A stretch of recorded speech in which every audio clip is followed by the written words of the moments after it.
innervating most of these muscles.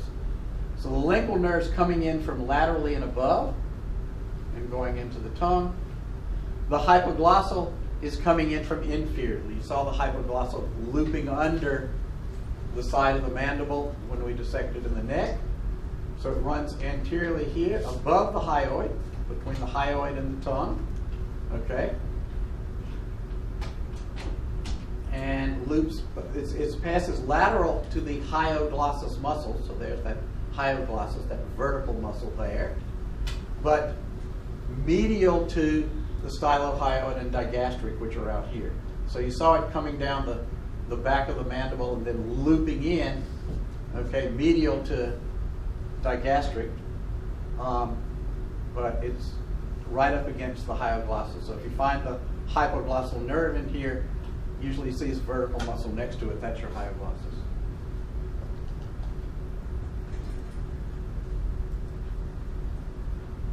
Okay, so here's just a cross section so that you can see. So here's the bulk of the tongue up here, and here's all the muscles going into the tongue coming off of the mandible. There's the body of the mandible there. Doesn't show a lot. Okay, here's a close-up. So out here's your oral vestibule. Here's most of this muscle, tongue muscle, is genioglossus, right? Here's, remember, mylohyoid forming the floor of the oral cavity up here with the two anterior bellies of digastric on either side. Okay. Here's the submandibular duct coming from posteriorly to anteriorly. There's the lingual nerve, which is loops under it and ends up medial to it. Lingual artery and vein just below that, and then down below the hypoglossal nerve further down. And here's a bit of submandibular looped over, a little sublingual on the side. So this is the cross section of roughly what's medial and what's lateral. Okay, we won't make a coronal section like this. You will come in from the side, and you'll find the structures going from posterior to anterior. Intrinsic muscles of the tongue. As you can see, the tongue's not a very simple structure. If you actually cut it in cross-section, there's muscle fibers going in a variety of different directions. Okay, so let's see what these intrinsic muscles do and where they are. Okay. Up near the top, okay, they are known as superior longitudinal muscles. So they're running the length of the tongue from posterior, top back to front. So they're fairly long. They're about yay long, about the length of your tongue. Okay. When they go from back to front, just under the surface here.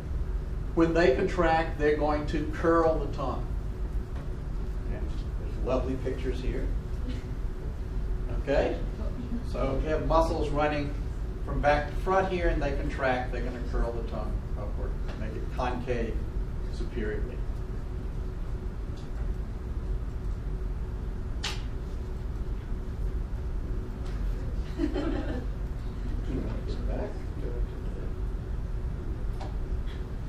Okay, here they are, and basically here's help. There are other charming.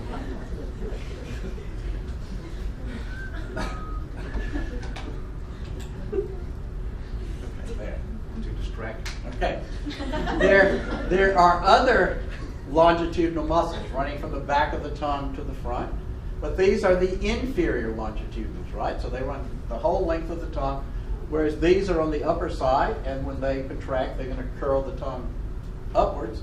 These are on the bottom of the tongue, okay? So when they shorten, they're going to make the tongue concave on the underside. And there's that charming picture again. It's hard to tell, but that's what they're doing. So they're longitudinal, inferior longitudinal. Okay. Then there are a variety of transverse fibers. So they're moving from one side to the other, or one side to the midline. Okay, so the transverse intrinsic muscles, they run laterally.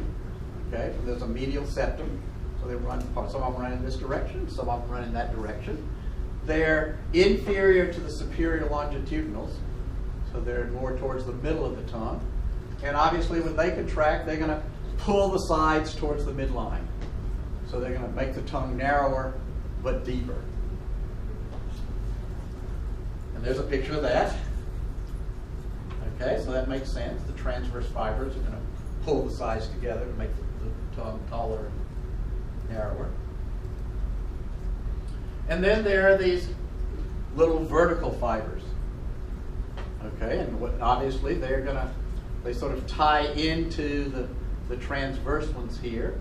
They're running from the top to the bottom, and obviously when they contract, they're going to shorten the tongue and make it narrower but wider. And that's a very happy person showing that activity. So this is pretty straightforward. The ones that pull from side to side are going to make the tongue narrower and taller. The ones that pull it from top to bottom are going to make it broader. The ones up here are going to curl it that way. The ones here are going to curl it that way. Okay, and here they are again, more verticals. Okay, from the dorsum to the inferior surface. Again, they're interfingered here with the transverse one, so they're going to flatten the tongue out. And by flattening it out, they can also lengthen it in the anterior posterior direction, because when you flatten it out, it's just going to get bigger. Okay, so here's a cross section. Who's this? Don't all speak at once. Genioglossus. So most of what you're seeing is genioglossus. Okay, and you can see these are vertical intrinsic fibers. They're not attaching to anything on the outside. They're just within the tongue. These are longitudinal fibers. Again, they're intrinsic. They're just within the tongue, but they're running the length of the tongue. Okay?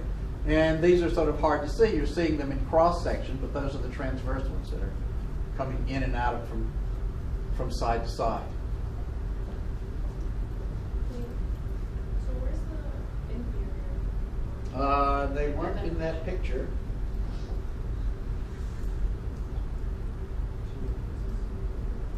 Where would they be? They would be down in here.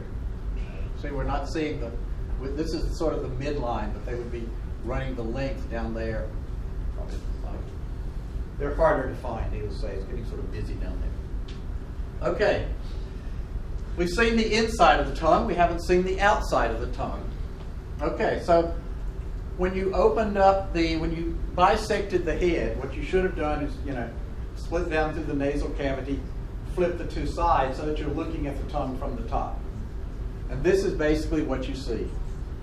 So here's the main body of the tongue. This is the front. Obviously, this is the back. Okay. There are taste buds, which are known as papillae. Okay. There are 4 different kinds.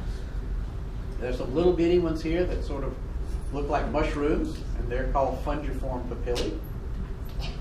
There are some sort of hair-like structures strewn all about, okay, which are called filiform. On the side, you see these, it looks like folate. They sort of supposed to look like pages of a book. Looks like someone's taken a knife and sliced the side of the tongue here. You see these on either side. And then at the back, 2/3 of the way back, there are these great big things that look like bullseyes. And those are called valate papillae. Okay? So these, most of these these are all taste buds, but some of them are also involved in sort of making the tongue not a smooth surface, but giving it sort of a rough surface, or have some touch receptors so that you can feel stuff on your tongue and move food around, or forks or spoons. Okay, this is the anterior part of the tongue. These valate papillae usually form a V, and right here at the back, that tip of there, is a little hole known as the foramen cecum. Okay, so here's the area this is sort of the side of the tongue, right? So there's your palatine tonsil.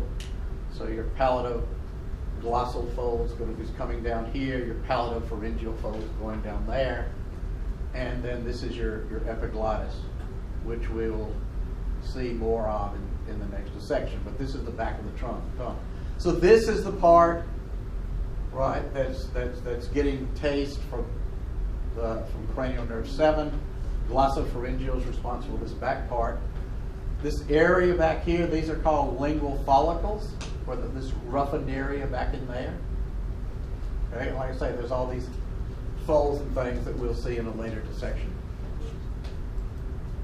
Okay, just to show you that, remind you of the innervations, right? So here's this anterior part of the tongue, right? Sensory from V3, chorda tympanis carrying special carrying taste to this front part of the tongue. The back part of the tongue is glossopharyngeal, both general sensory and taste, and sort of the area around just in front of these valate papillae, sort of getting a little bit from both directions. And you should be able to identify all those structures actually without doing anything, just on the surface. Again, just reviewing basically what we said. Okay, realize that most of the tongue, the motor is hypoglossal. Okay, palatoglossal is getting vagus, but everything else with gloss in it is hypoglossal nerve. And that the posterior 1/3 is getting general sensory from glossopharyngeal, a little bit of vagus way in the back. And glossopharyngeal is also doing taste. On the anterior 2/3, it's hypoglossal. Hypoglossal is motor. Everything, general sensory is lingual, special sensory is chorda tympani, which is traveling with lingual. Also, whenever we talk about what these different nerves do, there are always these little bits tacked on, right? That the internal laryngeal nerve, which is a part of vagus, carries a little bit of taste, and then the soft palate gets a little bit of stuff, but they're not major portions of taste.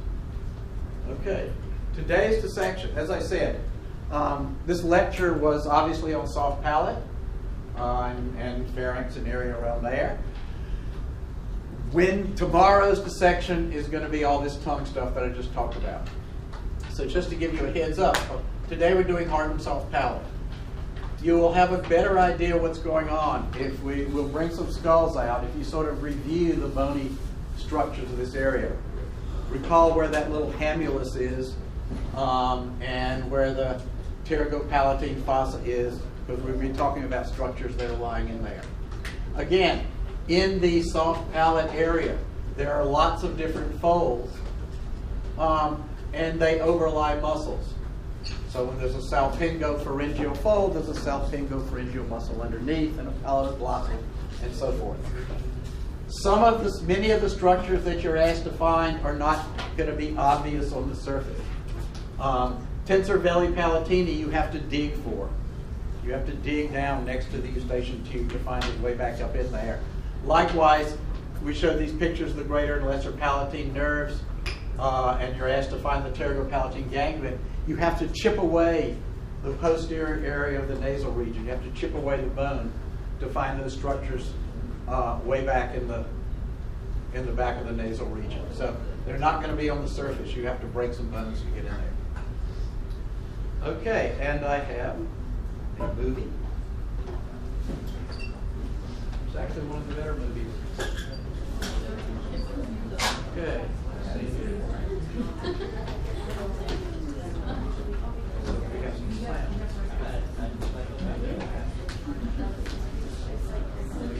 Have any sound, okay? Please hear all the time.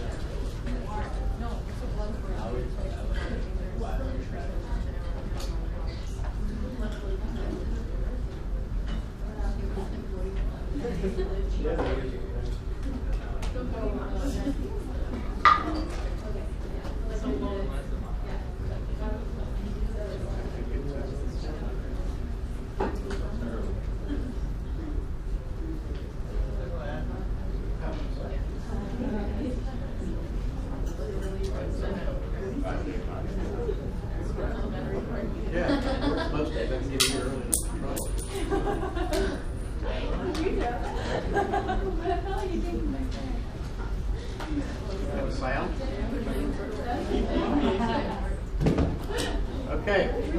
the side. Okay, well, so here's the soft palate cross section.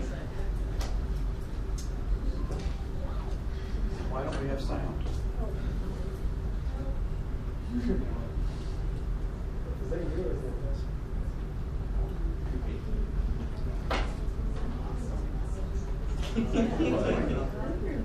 Okay, there's the soft palate up here. There's the palatopharyngeal muscle, as you can see.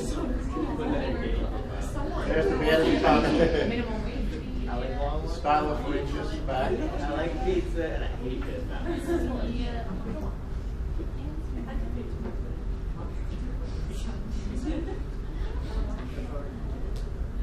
And there's your glossopharyngeal coming from the pharynx into the base of the tongue. Okay, so there's your torus tuberous.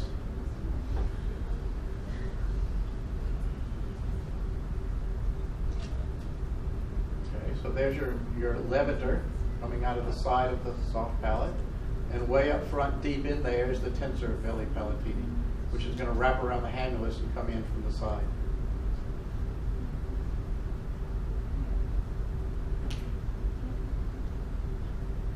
Okay, close up with the tongue. There's genioglossus.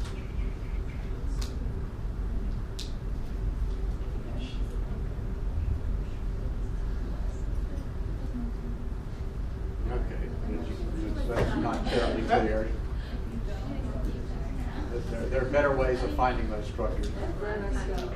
That's a broken piece of tissue. Yeah, that was not from there. What? I don't think that's what that structure was. So either. Yeah. Totally They're in the wrong place. It They're should be totally back wrong there. place, yeah. I will. So there's your nasopalatine coming out of the incisive foramen.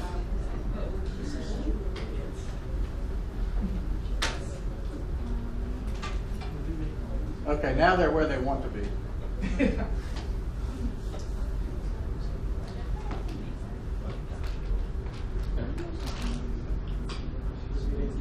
Okay. So here they've chipped away the back of the nasal cavity, and you can see the greater and lesser palatines coming down.